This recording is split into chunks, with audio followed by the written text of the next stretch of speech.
ضلع کی سب سے بڑی افسر ڈی ایم سربھی کماری کی ماں، جو ایک سادہ سی نظر آنے والی پرانے مگر صاف کپڑے پہنے تھکی ہوئی چال کے ساتھ ایک بڑی اور مشہور جیولری شاپ میں داخل ہوئی۔ اس کے لباس اور انداز کو دیکھ کر کوئی یہ اندازہ نہیں لگا سکتا تھا کہ وہ اس ضلع کی ڈی ایم کی ماں ہے۔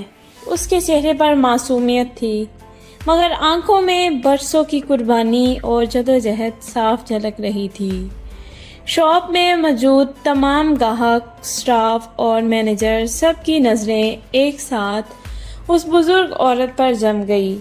سب حیرانی سے اسے گھورنے لگے، جیسے کوئی اجنبی دنیا کی مخلوق آ گئی ہو۔ کچھ لوگ آپس میں خسر پسر کرنے لگے، لگتا ہے کوئی بھکارن اندر آ گئی ہے، پتہ نہیں کس نے اندر آنے دیا۔ بوڑھی ماں کو یہ سب محسوس تو ہو رہا تھا، مگر اس نے نظر انداز کیا اور آگے بڑھی۔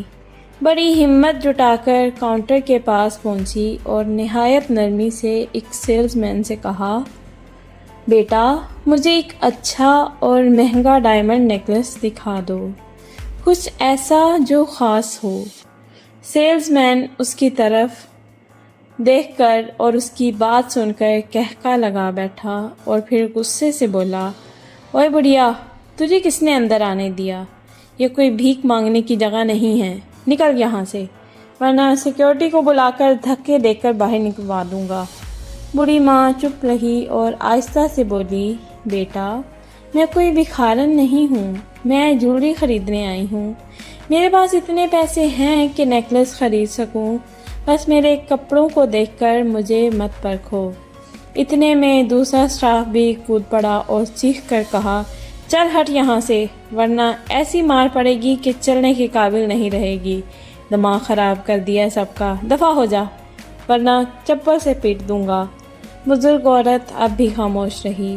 اس کی آنکھوں میں اب شرم نہیں بلکہ درد اتر آیا تھا، لیکن پھر بھی مضبوطی سے بولی، بیٹا تمہیں میری حالت سے غلط فہمی ہو سکتی ہے، لیکن میں سچ کہہ رہی ہوں، میں کسی کی ماں ہوں اور نیکلس خریدنے آئی ہوں۔ دکان کے اندر موجود گاہک اب کھل کر ہنسنے لگے، کچھ سرگوشی کر رہے تھے، یہ بڑھیا تو پاگل ہو گئی ہے، ڈائمنڈ نیکلس خریدے گی، دماغ خراب ہے شاید۔ اسی دوران ایک ملازم اندر بھاگ کر دکان کے مالک کو بلا لایا۔ مالک آتے ہی غصے سے بولا، یہ کون بھکارن گھسائی ہے، نکالو اسے فوراً باہر، کیا مذاق بنا رکھا ہے۔ بوڑھی ماں نے ہاتھ جوڑ کر کہا، بھائی صاحب میں کوئی مذاق نہیں کر رہی، میں واقعی جیولری خریدنے آئی ہوں۔ مجھے ایک ڈائمنڈ نیکلس چاہیے اور میرے پاس پورے پیسے ہیں۔ اگر غریب ہوتی تو اس شاپ میں آنے کی ہمت ہی نہ کرتی۔ مالک آپے سے باہر ہو گیا، اوئے بڑھیا بکواس بند کر، ہمارے پاس فضول باتوں کے لیے وقت نہیں ہے، نکل جا یہاں سے، ورنہ خود تھپڑ مار کر باہر پھینک دوں گا۔ اور یہ کہہ کر اس نے واقعی ایک زوردار تھپڑ عورت کے منہ پر دے مارا۔ سب لوگ سن رہ گئے۔ پھر 2 سیکیورٹی گارڈ آئے اور اس کو بے رحمی سے گھسیٹ کر دکان سے باہر نکال دیا۔ یہ سب منظر دکان میں لگے CCTV کیمروں میں ریکارڈ ہو رہا تھا، مگر کسی کو اندازہ نہیں تھا کہ یہی ویڈیو ایک دن ان کا سب سے بڑا پچھتاوا بنے گی۔ بوڑھی عورت گلی میں اکیلی بیٹھی روتی رہی، اس کے آنسو رکنے کا نام نہیں لے رہے تھے۔ وہ پھوٹ پھوٹ کر روتے ہوئے گھر لوٹی، من ہی من بڑبڑاتی رہی، میں نے اپنی بیٹی کو بھیک مانگ مانگ کر پڑھایا، پیٹ کاٹ کاٹ کر اسے DM بنایا۔ اگر اسے پتہ چلا کہ اس کی ماں کے ساتھ ایسی بے عزتی ہوئی تو نہ جانے اس کے دل پر کیا گزرے گی۔ میری بیٹی کتنی بڑی افسر ہے اور آج میں اس کی ماں ہو کر بھی اتنی ذلت کے کڑوے گھونٹ پی رہی ہوں۔ گھر لوٹ کر بوڑھی ماں نے ساری رات کروٹیں بدلتے ہوئے گزار دی۔ بے عزتی کی وہ یاد اس کے دل پر چھری کی طرح چل رہی تھی۔ آخرکار اس نے فون اٹھایا اور بیٹی ضلع DM سربھی کمار کو کال کی۔ ادھر دفتر میں بیٹھی سربھی اپنی فائلوں میں ڈوبی ہوئی تھی۔ فون پر ماں کا نام دیکھتے ہی اس کے چہرے پر مسکراہٹ آ گئی۔ اس نے فوراً کال اٹھایا۔ ہاں ماں، کیسی ہو آپ؟ سب ٹھیک ہے نا؟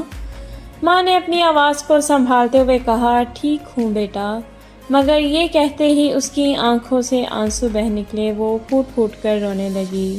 سربھی کے دل میں جیسے آگ لگ گئی۔ ماں، آپ رو کیوں رہی ہیں؟ کیا ہوا ہے؟ مجھے بتائیے نا پلیز، میں برداشت نہیں کر پا رہی۔ ماں چپ رہی۔ دل میں طوفان تھا، مگر بیٹی پر بوجھ نہیں ڈالنا چاہتی تھی۔ اس نے خود کو سنبھالتے ہوئے کہا، کچھ نہیں ہوا بیٹی، بس تیری بہت یاد آ رہی تھی، اسی لیے فون کیا۔ سربھی کی آواز سخت ہو گئی۔ نہیں ماں، مجھ سے سچ مت چھپائیے، آپ کو میری قسم ہے سب بتانا ہوگا۔ اب ماں مجبور ہو گئی۔ اس نے کانپتی ہوئی آواز میں سب کچھ بتا دیا۔ کس طرح اسے جویلری شاپ میں بھکارن سمجھا گیا، کس طرح اسٹاف نے دھکے دے کر باہر نکالا، کس طرح مالک نے تھپڑ مارا اور سب کے سامنے بے عزت کیا۔ سربھی کی آنکھوں میں آنسو آ گئے۔ وہ اندر سے کانپ اٹھی۔ میری ماں کے ساتھ اتنی جرأت کس نے کی؟ اس کے گال سرخ ہو گئے، آنکھوں میں خون اتر آیا۔ وہ ٹوٹ بھی چکی تھی اور جل بھی رہی تھی۔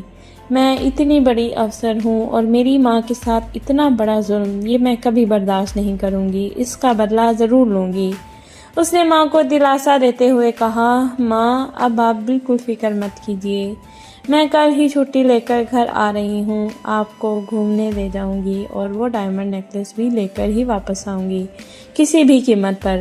اگلے دن سربھی گھر پہنچی۔ دروازہ کھلتے ہی ماں اور بیٹی ایک دوسرے کے گلے لگ پڑی۔ دونوں کی آنکھیں آنسوؤں سے بھیگ گئی۔ سربھی روتے ہوئے بولی، ماں، اگر آپ نے مجھے سچ نہ بتایا ہوتا تو میں کبھی خود کو معاف نہیں کر پاتی۔ کچھ دیر بعد کھانا کھانے کے بعد سربھی نے کہا، ماں اب وہی کریں گے جو کرنا چاہیے، تیار ہو جائیں۔ سربھی نے الماری سے ایک صاف ستھرا سرخ سوٹ نکالا۔ پہننے کے بعد وہ کسی گاؤں کی عام سی لڑکی لگ رہی تھی۔ ماں نے بھی ایک سادہ سفید ساڑی پہنی۔ دونوں اس طرح تیار ہوئی جیسے کوئی غریب گاؤں کی عورتیں ہوں۔ پھر دونوں ہاتھ پکڑ کر اسی جویلری شاپ کی طرف نکل پڑی۔ شاپ کے باہر پہنچتے ہی ماں کا دل زور زور سے دھڑکنے لگا، لیکن سربھی کا چہرہ ٹھنڈے پانی کی طرح پرسکون تھا۔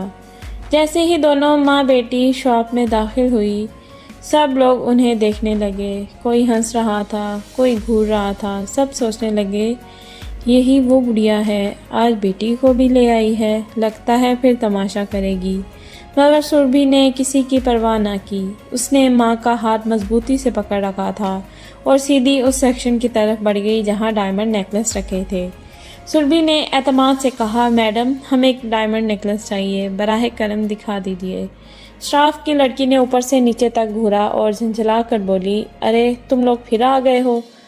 کل تو یہ بڑھیا اکیلی آئی تھی اور تماشا کر گئی، آج بیٹی کو بھی لے آئی۔ سنو، تم دونوں کی اتنی اوقات نہیں ہے کہ یہاں سے جویلری خرید سکو، بہتر ہے نکل جاؤ۔ سربھی نے گہری سانس لی اور پرسکون لہجے میں جواب دیا، میڈم، ہماری اوقات کا اندازہ ہمارے کپڑوں سے مت لگائیے، شاید آپ جانتی نہیں کہ آپ کس سے بات کر رہی ہیں، جو کہا ہے وہ کیجیے اور نیکلس دکھائیے۔